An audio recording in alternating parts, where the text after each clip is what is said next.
नमस्कार दोस्तों, आपके अपने YouTube channel math magic knowledge में आपका हार्दिक स्वागत है। पिछले कुछ वीडियो में हमने त्रिकोणमिति के कुछ पार्ट देखे थे, इम्पोर्टेंट क्वेश्चन देखे थे। आज त्रिकोणमिति का एक पार्ट है ऊंचाई और दूरी, उसमें से हम इम्पोर्टेंट क्वेश्चन है उन पर चर्चा करेंगे। तो इनको इजी में न ले आप, हो सकता है बोर्ड एग्जाम में ये क्वेश्चन आपको देखने को मिल जाए। अगर क्वेश्चन चेंज होता है तो तरीका यही रहने वाला है, संख्या चेंज हो सकती है। तो इन क्वेश्चनों को, इम्पोर्टेंट क्वेश्चन है मैं आपके लिए लेके आया हूँ, तो इन क्वेश्चनों को आप अच्छी तरीके से समझें, करें, प्रैक्टिस करें। जो भी आपको क्वेश्चन दिए हुए हैं उन पर प्रैक्टिस करें। अब आप रेगुलर वीडियो आपके लिए आता रहेगा, तो आप अच्छी तरीके से इनका अध्ययन करें। इसमें देखो फर्स्ट क्वेश्चन दिया हुआ है, अच्छा क्वेश्चन है, इंपॉर्टेंट क्वेश्चन है, इनको आप अच्छी तरीके से ध्यान में रखेंगे। दिया हुआ है, आंधी के कारण एक वृक्ष का ऊपरी भाग टूटकर क्षैतिज तल पर 60 डिग्री का कोण बनाता है। वृक्ष का शिखर क्षैतिज तल पर वृक्ष की जड़ से 10 मीटर की दूरी पर मिलता है। टूटने से पहले वृक्ष की ऊंचाई ज्ञात कीजिए। टूटने से पहले वृक्ष की ऊंचाई ज्ञात कीजिए। इन क्वेश्चनों में आप ध्यान रखें, अगर क्वेश्चन जैसे जैसे कह रहा है उस प्रकार से आप डायग्राम बना लेते हो, जिस प्रकार से ये इसकी लैंग्वेज है उस प्रकार से आप डायग्राम बना लेते हो, तो आप क्वेश्चन को आसानी से कर लोगे। तो अब देखो, आंधी के कारण एक वृक्ष का ऊपरी भाग टूट जाता है। मान लेते हैं कि आपका वृक्ष है वो इस प्रकार से है, अभी ये टूटा नहीं है। अब क्या होता है, मान लेते हैं इसकी ऊंचाई क्या है, h है। टूटने से पहले वृक्ष की जो ऊंचाई है वो क्या है, h मीटर है। क्या है, h मीटर। मान लो आंधी आती है और यहाँ से ये वृक्ष क्या हो जाता है, टूट जाता है। क्या होता है, टूट जाता है। और टूट कर किधर आ जाता है, ये सीधा ऊपर से इस प्रकार से इधर आ जाता है और जमीन पर स्पर्श करता है। जमीन पर स्पर्श करता है, वो क्षैतिज तल पर 60 डिग्री का कोण बनाता है। क्षैतिज आपका ये होगा और इस पे कितने डिग्री का कोण बनाता है, 60 डिग्री का कोण बनाता है। कितने डिग्री का कोण बनाता है, 60 डिग्री का कोण बनाता है। तो ये आपका वृक्ष है। मान लीजिए कि ये H1 ऊंचाई से टूटा है, मीटर में है सारे, और ये दूरी मान लेते हैं H2 है।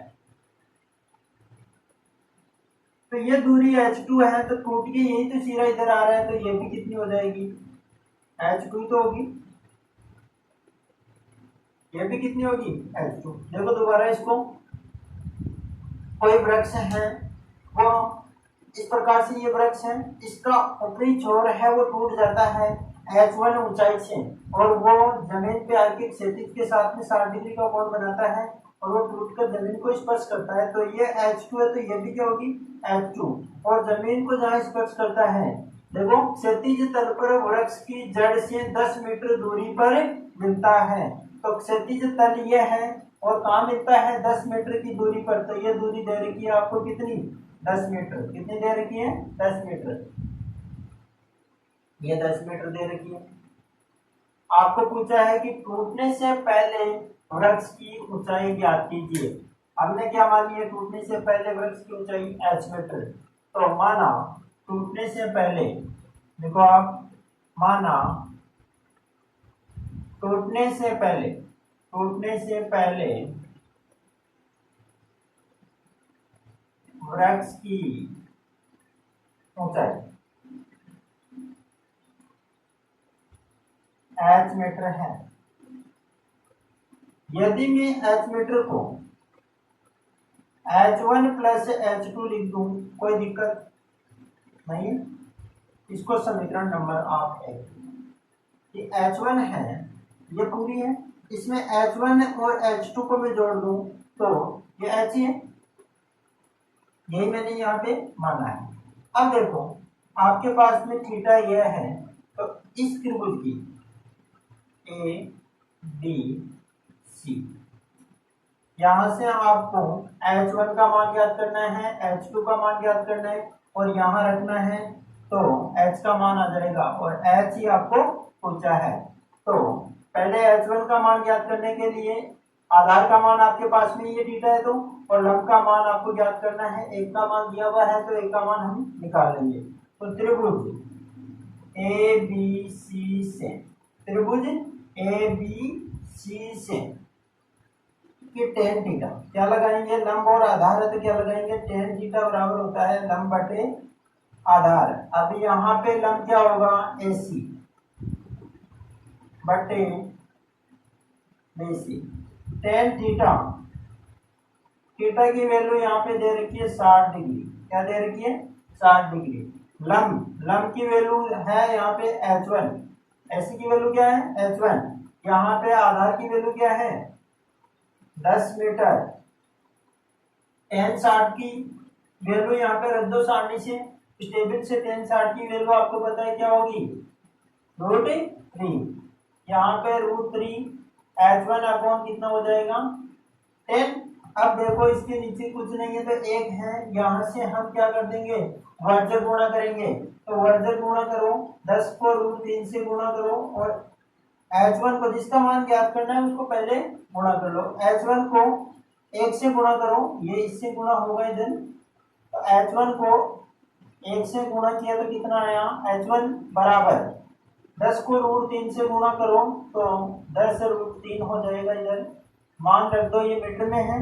√3 का मान आपको बताया था कितना होता है, √3 का मान, √3 का मान होता है 1.732। कितना होता है 1.732। तो H1 बराबर हो जाएगा 10 इंटू, इसी का निशान नहीं तो इंटू ये, इंटू ये 1.732 मीटर। 10 से इंटू करना है तो 1.1 अंक राइट साइड में खिसक जाएगा, क्या हो जाएगा 17.32 मीटर। H1 की वैल्यू आ गई, किसकी वैल्यू आ गई, H1 की। अब देखो आपको H2 की वैल्यू चाहिए, क्योंकि H1 और H2 को जोड़ेंगे तभी तो H की वैल्यू आएगी। तो यहाँ से H2 की वैल्यू यहाँ से नहीं निकाल सकते हम। त्रिभुज में H2, यही तो H2 है जो टूट कर इधर नीचे की ओर आ रहा है, तो H2 कितना है, इसमें देखो इसकी वैल्यू निकालनी है, तो इसकी वैल्यू आपके पास में है। तो ये हो जाएगा लंब और ये हो जाएगा कर्ण। लंब और कर्ण का संबंध किसमें होता है, साइन में। तो इसमें आप साइन थीटा लगा सकते हो, या फिर कोस थीटा भी आप प्रयोग कर सकते हो। ये आधार और ये क्या हो गया कर्ण, तो कोस थीटा भी आप प्रयोग कर सकते हो। इसका मान H1 का निकाल लिया तो हम साइन थीटा का यहाँ प्रयोग कर लेंगे। आगे देखो, इसी त्रिभुज से, त्रिभुज ABC से अगर साइन थीटा की बात करें, साइन थीटा की बात करें तो साइन थीटा लंब बटे क्या होता है कर्ण। थीटा की वैल्यू यहाँ पे कितनी है 60 डिग्री। तो लंब कितना है यहाँ पे, लंब है यहाँ पे H1, H1 का मान यहाँ से रख देते हैं, H1 है, H1 का मान यहाँ से रख देते हैं, या मैं एक बार रख देता हूँ AC अपॉन में क्या, कर्ण क्या है AB। यहाँ साइन 60 आ गया, या वैल्यू रख दो साइन 60 की, उनकी भी रख दो साथ में। साइन 60 की वैल्यू आपको पता है कितनी होती है, साइन 30 की वैल्यू 1/2 होती है, और साइन 60 की √3/2, √3/2। और इधर AC का मान कितना है H1 का मान यहाँ निकाला था कितना 17.32। और AB का मान आपको निकालना है, AB कितना है H2। वही वर्जक गुणा कर दो, यहाँ पे कोई दिक्कत वाली बात नहीं है। वर्जक गुणा करोगे तो क्या हो जाएगा यहाँ पे कि H2 है वो गुणा होगा किससे, √3 से। तो H2 √3 या √3 H2 बात एक ही होगी,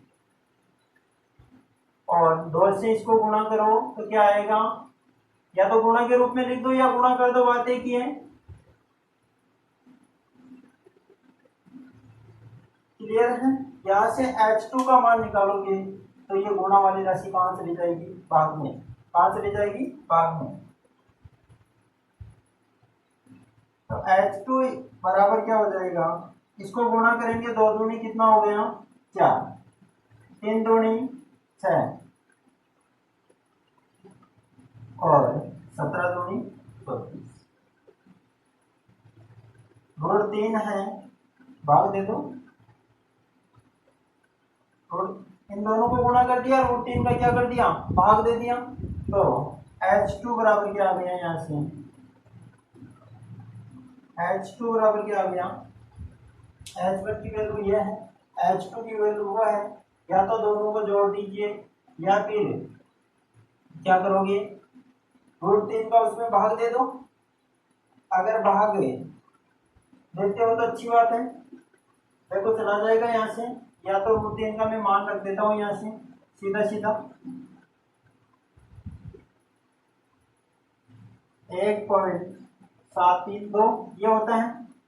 पॉइंट हटा दीजिए, यहाँ 2 अंक छोड़ के पॉइंट है तो नीचे 2 जीरो लगा दीजिए, यहाँ 3 अंक छोड़ के पॉइंट है तो ऊपर 3 जीरो लगा दीजिए।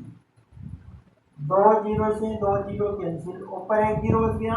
देखो इसका डबल होता है ये, इसका डबल होता है ये, तो H2 बराबर क्या आ गया 1732 है। इसका भाग दिया, इसमें तो कितनी बार गया 2 बार और एक ये जीरो बच गया, तो ये कितना हो गया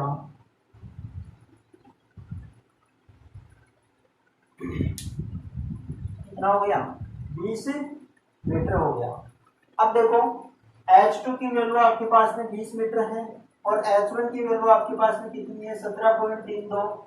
ये वैल्यू यहाँ रखोगे, दोनों को जोड़ोगे तो कितना हो जाएगा 20 और 17 कितने 37.32 H की वैल्यू आ जाएगी। तो टूटने से पहले वृक्ष की जो ऊंचाई थी वो क्या थी 37.32 मीटर थी। H का मान यहाँ रख दो, H1 और H2 का, तो H बराबर कितना हो जाएगा H1 17.32 मीटर और ये 20, तो कितना हो गया, जोड़ना सबको आता है, पॉइंट के नीचे पॉइंट रख के जोड़ा जाता है। यहाँ पे आप तो ये 17 पूर्णांक है और ये 20 यहाँ पे पूर्णांक है, तो ये कितना हो गया 37.32 मीटर। तो टूटने से पहले वृक्ष की ऊंचाई थी वो कितनी थी 37.32 मीटर। अब देखो यहाँ से मैंने साइन थीटा लगाया, यदि मैं यहाँ कोस थीटा लगाता, क्या लगाता कोस थीटा, यहाँ से इसको आप कोस थीटा लगा के भी चेक कर सकते हो। यहाँ से यदि मैं कोस थीटा लगाता, इधर देखना इक्वेशन कंप्लीट हो गया। वैसे मैं यहाँ कोस थीटा लगा के आपको और बता रहा हूँ, आप कोस थीटा भी यहाँ पे लगा सकते हो। इधर वाला तो हो जाएगा, एच की वैल्यू तो इसी प्रकार tan थीटा से आप निकाल लोगे। अब मैं यहाँ पे कोस थीटा लगाता हूँ, त्रिभुज अगर ए बी सी में मैं कोस थीटा लगाता हूँ, तो कोस थीटा आपको पता है आधार बटे क्या होता है कर्ण। तो कोस थीटा की वैल्यू आपको दे रखी है 60 डिग्री, क्या दे रखी है 60 डिग्री। यहाँ पर आधार कितना है वही है आपके पास में 10 और कर्ण क्या है H2, कितना है H2। यहाँ से कोस 60 की वैल्यू कितनी होती है, कोस 60 की जो वैल्यू होती है सबको पता है कितनी होती है कोस 60 की वैल्यू, कोस 60 की वैल्यू होती है आपके पास में, देखो साइन आप 60 की वैल्यू √3/2 थी और साइन 30 की वैल्यू 1/2 होती है, वही कोस 60 की वैल्यू होती है कितनी 1/2, 10/H2। यहाँ से वर्जन गुणा करो, H2 को 1 से गुणा किया H2 और 2 को 10 से गुणा किया कितना 20 मीटर। H2 का मान वही देखो 20 मीटर। इससे आसान हुआ ना काम, तो ये भी आप लगा सकते हो और ये भी आप लगा सकते हो, जो अच्छा लगे वो तरीका आप प्रयोग में दे सकते हो, दोनों ही आपके सही है। तो कोस थीटा लगाकर कर सकते हो यहाँ से और साइन थीटा आप लगाकर कर सकते हो। देखो नेक्स्ट क्वेश्चन,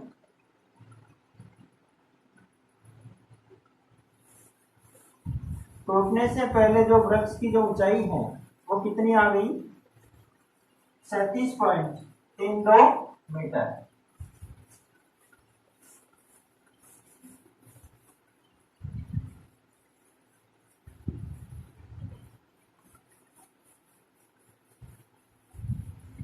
अच्छा क्वेश्चन है, इंपॉर्टेंट क्वेश्चन है, तो आप अच्छी तरीके से इनको ध्यान में रखोगे। प्रैक्टिस करनी है, अपने आप हो जाएगा। प्रैक्टिस नहीं करोगे तो मैथ्स नहीं पढ़ी जाती। सेकंड क्वेश्चन है, एक मीनार क्षैतिज समतल पर ऊर्ध्वाधर खड़ी है।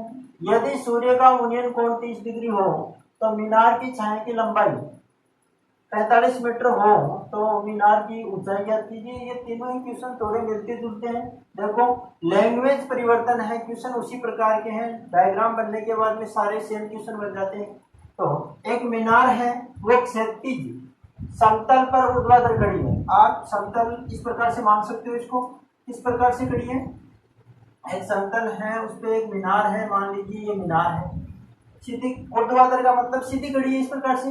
यदि सूर्य का उन्नयन कोण कितना है, यहाँ सूर्य होगा तभी तो उन्नयन कोण बनेगा, ऊपर की ओर होता है उन्नयन कोण क्षैतिज से। यह उन्नयन कोण कितना है सूर्य का, 30 डिग्री। कितना है, 30 डिग्री।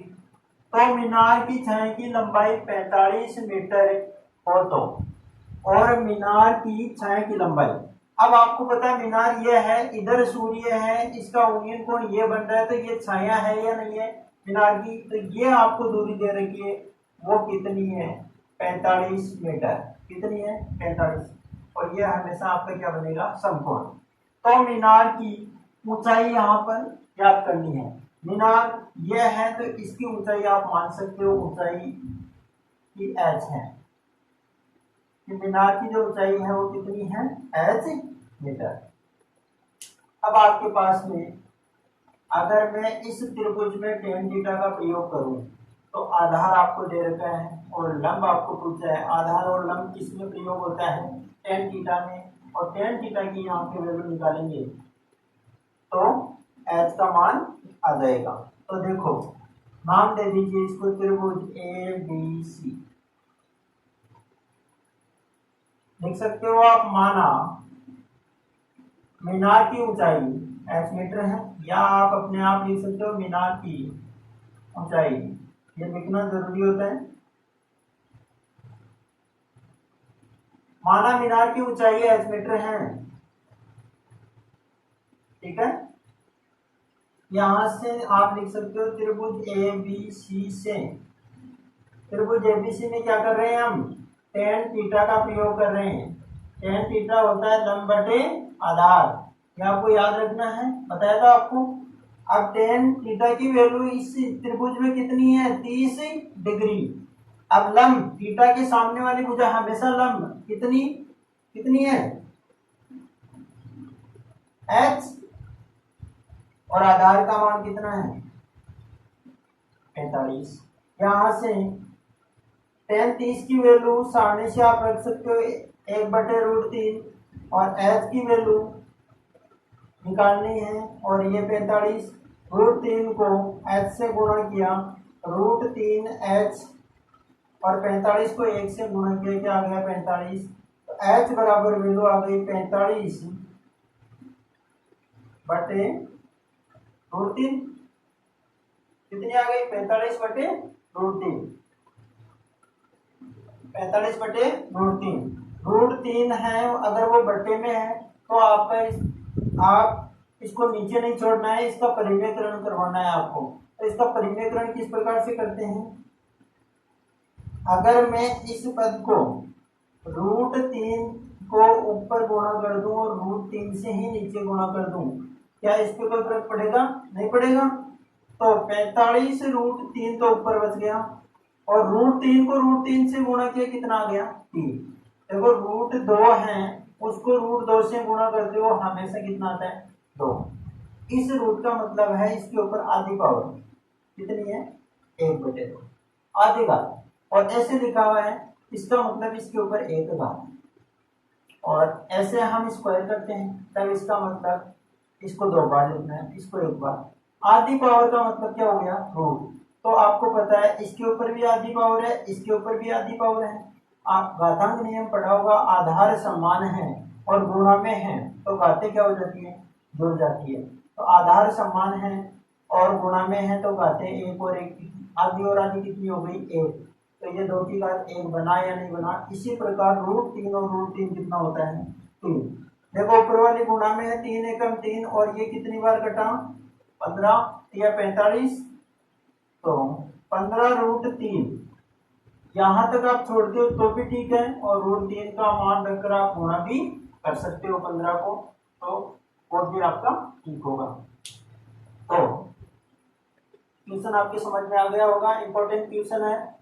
और देखो नेक्स्ट क्वेश्चन बता देता हूँ।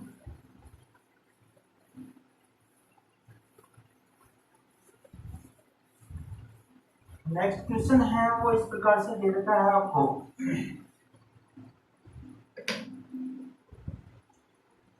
एक मीनार के आधार से 100 मीटर इसमें और इसमें है, दोनों पर्सन में है, लैंग्वेज परिवर्तन की हुई है, दोनों एक ही प्रकार की क्वेश्चन है। तो किस प्रकार से लैंग्वेज है वो पर्सन की परिवर्तन हो सकती है, आप यहाँ पे देख सकते हो। इसी प्रकार का डायग्राम बनेगा इसमें। किसी मीनार के आधार से 100 मीटर दूरी पर स्थित, अब देखो क्वेश्चन किस प्रकार से बन गया। एक मीनार है, उसके आधार से अगर 100 मीटर दूरी ले, उसके आधार से कितने ले 100 मीटर दूरी, ये लो ये 100 मीटर होगी। 100 मीटर दूरी पर स्थित एक बिंदु से सिक्कर का ओनियन, सिक्कर हमेशा इसकी टॉप होती है, सिक्कर का ओनियन कोण 30 डिग्री है। इसकी सिक्कर का ओनियन कोण यदि 30 डिग्री है तो कोण यहाँ से बनेगा इस प्रकार से, तो ये कितना है 30 डिग्री, कितना है। तो मीनार की ऊंचाई ज्ञात कीजिए। क्वेश्चन देखो उसी प्रकार का बना या नहीं बना। मान लिया कि मीनार की ऊंचाई कितनी है h मीटर, और ये आपकी 100 दे रही, क्या लगाओगे इसमें tan थीटा। आप देख सकते हो यहाँ माना मीनार की ऊंचाई h मीटर है और यहाँ पर tan थीटा लगाओगे तो ये क्या आ जाएगा, h की वैल्यू आ जाएगी। तो तेरे बोलते ए बी सी से tan थीटा लंब बटे आधार, यहाँ से tan 30 डिग्री, और लंब यहाँ पे दे रखा है आपको कितना h, आधार आपका 100, और यहाँ से tan 30 की वैल्यू 1/√3 h अपॉन कितना 100। तो यहाँ पर हम वर्ग गुणा करेंगे, क्या करेंगे वर्ग गुणा, इधर कर रहा हूँ। h को √3 से गुणा किया 3√h, और 100 को 1 से गुणा किया 100। h बराबर गुणा वाली राशि हमेशा अगली राशि के कहाँ जाती है भाग में। अभी बताया था √3 नीचे नहीं रहना चाहिए हर में, इसको हटाने के लिए हम क्या करते हैं √3 से ऊपर गुणा कर दो, √3 से नीचे गुणा, तो √3 को √3 से गुणा करोगे तो कितना हो जाएगा, कितना हो जाएगा यहाँ पे √3 को √3 से गुणा करोगे तो ये हो जाएगा 3। h बराबर कितना 100 इंटू कितना हो जाएगा यहाँ पे √3, और ये हो गया 3। देखो ये पूरा पूरा नहीं कट रहा है, नहीं कट रहा है तो आप ऊपर वाले को गुणा करके नीचे वाले का भाग दे सकते हो। तो इस प्रकार से देखो h बराबर कितना, ये 100 हो गया, ये हो गया 7.1 √3 का मान रख लो 1.732, और नीचे कितना है 3।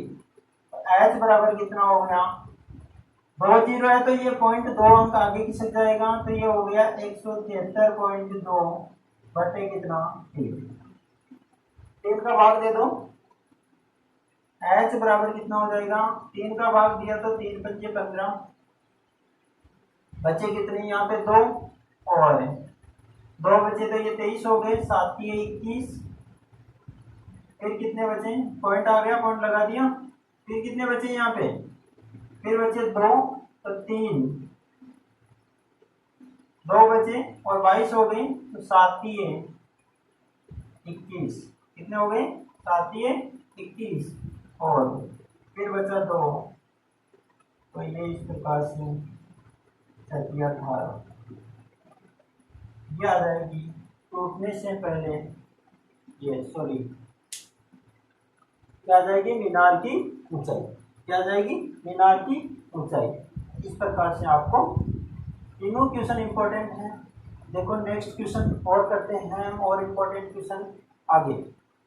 क्वेश्चन, एक नदी के पुल के एक बिंदु से नदी के सम्मुख किनारों के अवलंबन कोण क्रमशः 30 डिग्री 45 डिग्री है। यदि पुल किनारों से 4 मीटर ऊंचाई पर हो तो नदी की चौड़ाई जाती। देखो क्वेश्चन, मान लेते हैं ये नदी है, इस प्रकार से चौड़ाई है नदी की ए और बी, इस प्रकार से नदी बह रही है आपकी। ये मान लेते हैं एक पुल बना हुआ है 4 मीटर की ऊंचाई पर। कितनी ऊंचाई पर है? 4 मीटर। तो इसका क्षैतिज है वो इस प्रकार से हो गया। अब ए बिंदु के साथ में तो अवनमन जो कोण दिखाया गया है वो कितना है? 30 डिग्री। और बी बिंदु के साथ में जो कोण है वो कितना है? 45 डिग्री। नाम दे देता हूं ए बी सी डी, या डी यहां दे दो, सी यहां दे दो। आपको पूछा है नदी की चौड़ाई ज्ञात कीजिए। नदी की चौड़ाई ए बी है, तो माना नदी की चौड़ाई ए बी, और ए बी को मैं लिख सकता हूं ए डी प्लस क्या? B D. समीकरण नंबर 1।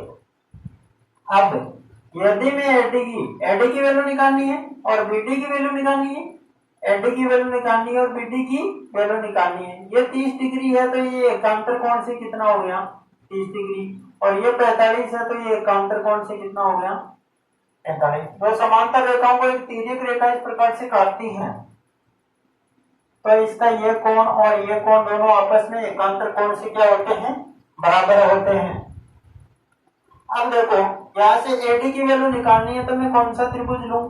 ए सी डी से कि tan थीटा लंब बटे आधार होता है कि tan 30 डिग्री लंब की जो वैल्यू है वो दे रखी है आपको क्या है इस त्रिभुज के लिए सी डी, और आधार की वैल्यू है एडी।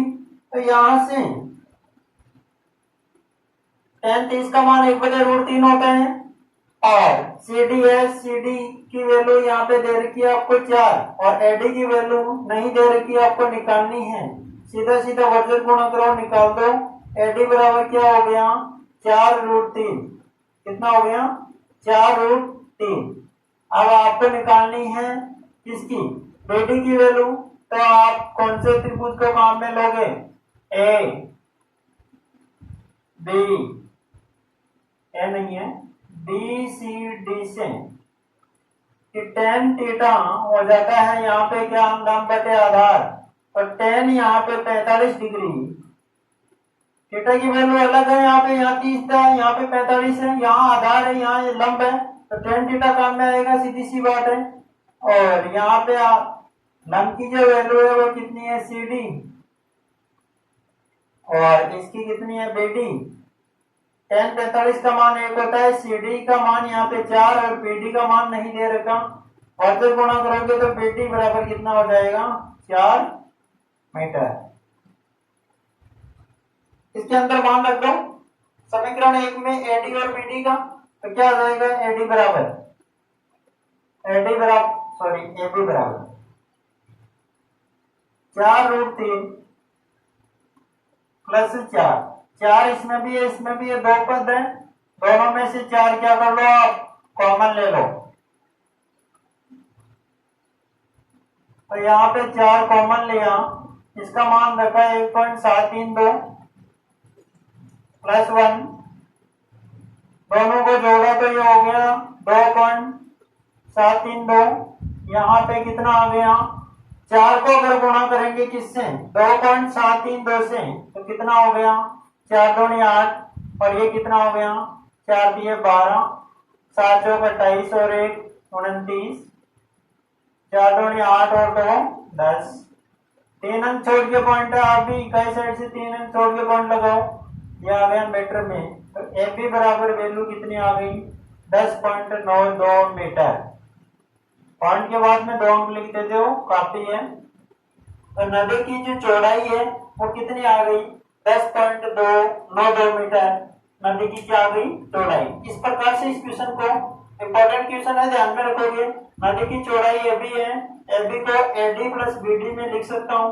यहाँ पे ये नदी की पुल की जो ऊंचाई दे रखी है और सम्मुख किनारा एक के साथ में कितना है, अवलंबन कोण 30 डिग्री है और बी के साथ में है वो कितना है 45 डिग्री।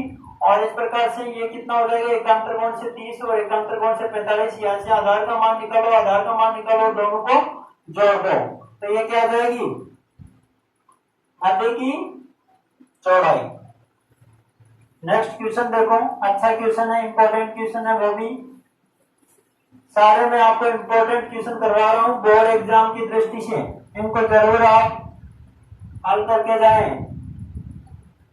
आएगा तो आपके 3 नंबर में ऐसा क्वेश्चन पूछा जा सकता है 6 भाग में। सारे इंपॉर्टेंट क्वेश्चन करवा रहा हूँ। किसी अपूर्ण, अपूर्ण का मतलब आदि बनी हुई है, अपूर्ण मीनार के आधार से 120 मीटर दूर किसी बिंदु से मीनार के शिखर का उन्नयन कोण 30 डिग्री है। ज्ञात कीजिए कि मीनार को और कितना ऊंचा बनाया जाए जिससे उसी स्थान का उन्नयन कोण 60 डिग्री हो जाए। ये कह रहा है कि मान लीजिए ये कोई मीनार है, यहाँ बना देता हूं मैं, आदि बनी हुई है, अभी आधार से 120 मीटर दूरी पर कोई बिंदु दिया है आपको, यहां से यहां तक कितनी दूरी दे रखी है आपको 120 मीटर और यह आदि बनी हुई है। इसका जो कोण है ये यहाँ पे दे रखा है आपको 30 डिग्री। कितना दे रखा है 30 डिग्री। अब आपको ये पूछा है इस मीनार को कितना ऊंचा किया जाए, इसी स्थान का 60 डिग्री हो जाए कोण। तो यहाँ पे मान लेते हैं इस मीनार को इतना सा ऊंचा बना दिया जाए जिससे इसी स्थान का कोण क्या हो जाएगा 60 डिग्री। क्या हो जाएगा 60 डिग्री। नाम दे लो ए बी सी डी। सीधी सी बात है, यहाँ पे पहले आप लगाओगे tan थीटा, tan 30 डिग्री, उससे BC की वैल्यू आ जाएगी। tan 60 लगाओगे तो किसकी वैल्यू आ जाएगी BD की। तो और पूरी में से नीचे वाली घटा दूंगा तो ऊपर वाली बचेगी। यही आपको CD का मान आपको याद करना है। तो मैं मान लेता हूं कि पहले त्रिभुज कौन सा काम में लें। देखो समझना इस चीज को, आधार दोनों में समान है और tan 30 के लिए छोटे वाले त्रिभुज होगा और tan 60 के लिए बड़े वाला त्रिभुज होगा। तो यह भी आपको ध्यान में रखना है। ए बी सी से यहाँ पे मैं tan थीटा लगाऊं तो लंब बटे क्या हो जाता है आधार, और थीटा का मान छोटे वाले त्रिभुज में 30 है, इसके लिए लंब की वैल्यू कितनी है BC। कितनी है BC और आधार की वैल्यू कितनी है AB। tan 30 की वैल्यू आप सब जानते हो, एक बटे कितना होता है √3 और BC बराबर, BC का मान दे रखा है क्या, नहीं दे रखा। BC का मान निकालना है। AB का मान कितना है 120 मीटर और BC वर्ग गुणा करो, BC √3 या √3 BC 120। तो BC बराबर कितना हो जाएगा 120 बटे √3, हटा दो √3 को नीचे से, कितना हो जाएगा BC बराबर 120 बटे √3, √3 ऊपर गुणा होगा और नीचे भी क्या होगा गुणा। यह हो गया 120 √3 बटे कितना, √3 को √3 से गुणा किया 3 से एक बार, ये कितना 40 बार, 3 का भाग दिया 120 में कितना 40 बार। तो यहाँ से BC की जो वैल्यू है वो कितनी आ गई है आपके पास में 40 √3 मीटर। इकाई का ध्यान रखना, मीटर है तो मीटर लगाओगे और सेंटीमीटर है तो सेंटीमीटर और किलोमीटर है तो किलोमीटर। जबकि मीनार है वो लगभग आपको मीटर में दी हुई होगी। ठीक है। अब अगर मैं बात करूं नेक्स्ट है वो मैं बात करूं तो बड़े वाले त्रिभुज की, त्रिभुज ABD से यहाँ पे अगर मैं tan थीटा की बात करूं तो क्या हो जाएगा tan थीटा की अगर बात करें तो क्या हो जाएगा वही लंब बटे आधार और tan 60 डिग्री। बड़े वाले के लिए, बड़े वाले के लिए ये कितना है, BD लंब, और आधार आपके पास में AB है। tan 60 की वैल्यू आप सब जानते हो √3 होता है। BD को मैं लिख सकता हूँ BC प्लस CD बटे AB का मान आपको दे रखा है 120। यहां से BC का मान हमने निकाल लिया था कितना, 40√3, तो ये हो गया √3, और ये 40√3 प्लस CD बटे 120। वर्ग गुणा करो, इसके नीचे कुछ नहीं है तो 1 है। वर्ग गुणा करोगे तो क्या करोगे, 120 को √3 से गुणा किया, पहले ये लिख लो इधर वाला, 40√3 प्लस CD 120 √3 से गुणा हो गया।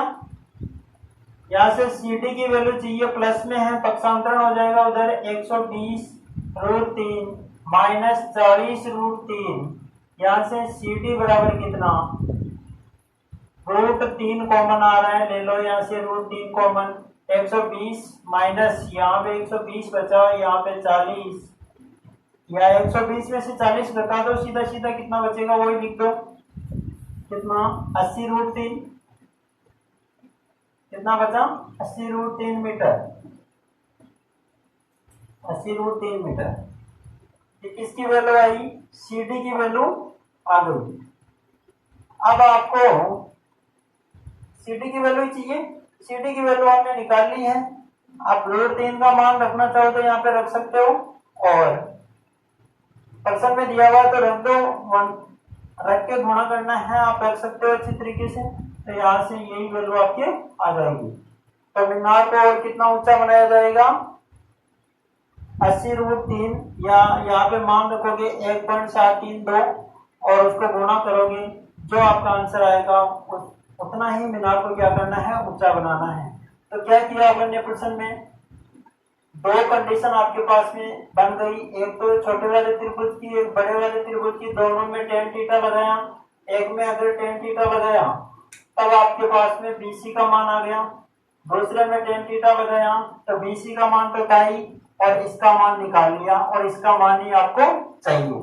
तो अच्छी तरीके से आपको ध्यान में रखना है, सारे इंपॉर्टेंट क्वेश्चन करवा रहा हूँ, और अब लगातार जो वीडियो आपको प्रोवाइड होते रहेंगे एग्जाम तक, और प्रत्येक प्रश्नावली के इंपॉर्टेंट क्वेश्चन में आपको करवाऊंगा। तो आप वीडियो को लाइक शेयर कमेंट जरूर